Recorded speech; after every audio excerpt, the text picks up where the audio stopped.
Students, अब हम करेंगे प्रश्न उत्तर। हमारा पहला प्रश्न है जो है कविता से।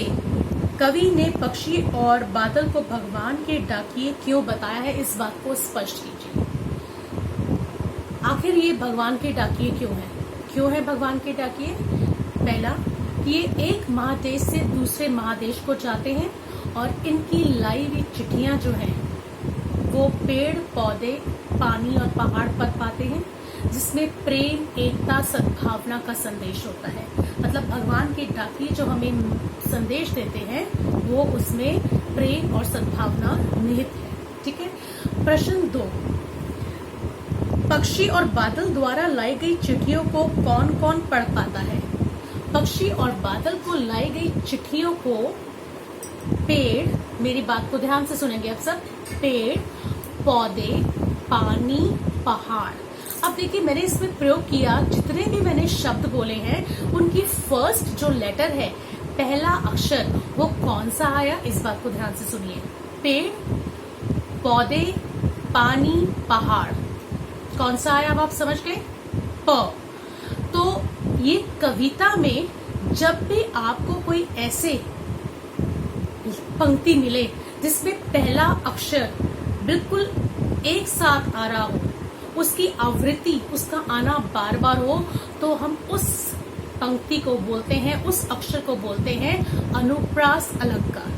मेरे ख्याल से आपने जब मेरे से ये 7th क्लास में जब हम लोग थे तो शायद मैंने आपको तब भी ये समझाया था कि एक अक्षर की आवृत्ति जब बार बार होती है तो हम उसे अनुप्रास अलंकार कहते हैं। ठीक है।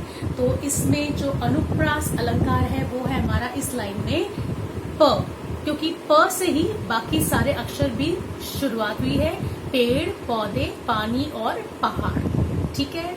दूसरा प्रश्न क्लियर है आपको, उत्तर क्लियर है उसका? ठीक है। तीसरे प्रश्न की ओर चलते हैं।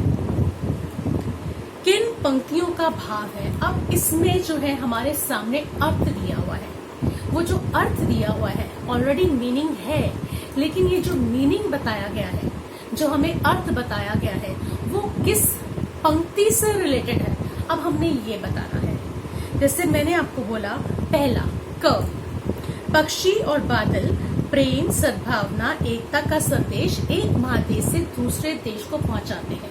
ये मैंने आपको इसका उत्तर बता दिया। अब आप बताइए ये कौन से प्रश्न से कौन सी पंक्ति जो है कविता की उससे संबंधित है, किससे संबंध रखता है? तो ये है पक्षी और बादल, ये भगवान के डाकिए हैं जो एक महादेश से दूसरे महादेश को जाते हैं, मगर उनकी लाई चिट्ठियां पेड़ पौधे पानी और पहाड़ बांचते हैं, केवल वही पढ़ते हैं। इसका उत्तर ये हो गया। ठीक है। आप सब लोग कर भी चुके हैं, और पर ये है कि जब एक बारी फेस टू फेस जब आप सामने देखेंगे तो शायद बात को समझेंगे और ये चीज आपके सामने रहेगी। मतलब जो मैं रिकॉर्ड करूंगी वो आपके सामने रहेगी। ठीक है ना। आप एक चीज को 2 बार 3 बार 4 बार सुन सकते हैं, बार बार सुन सकते हैं, और बार बार सुनने से क्या होता है, बार बार समझने से क्या होता है, वो चीज आपको अच्छे से याद हो जाती है। ठीक है ना। हाँ, लेकिन ध्यान रखना है कि वो चीज समझनी है, ये नहीं कि एक कान से सुननी है दूसरे कान से बाहर निकाल देनी है, ऐसा नहीं करना। ठीक है। नेक्स्ट है आपका जो इसका क्वेश्चन नंबर 3 का जो नेक्स्ट है वो है, प्राकृतिक देश देश में भेदभाव नहीं करती। कभी प्रकृति हमारी जो नेचर है, कभी उसने किस चीज में भेदभाव किया? नहीं। एक देश से उठा बादल दूसरे देश में बरसता है। तो ये जो अर्थ बताया गया है, ये कौन सी पंक्तियां हैं कविता की? तो हम वो लिखेंगे कि एक देश की धरती दूसरे देश को सुगंध भेजती है और वह सौरभ हवा में तैरते हुए पक्षियों के पंखों पर तैरता है। पक्षी जो है पंखों से उड़ते उड़ते जाते हैं और बादल हवा से होता हुआ जाता है।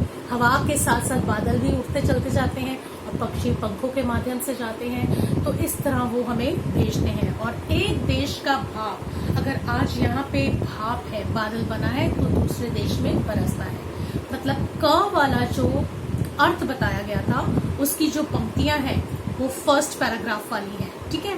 और जो ख वाला बताया गया था उसकी जो मैंने पंक्तियां बताई वो सेकेंड वाली है। ओके, क्लियर हो गया सबको?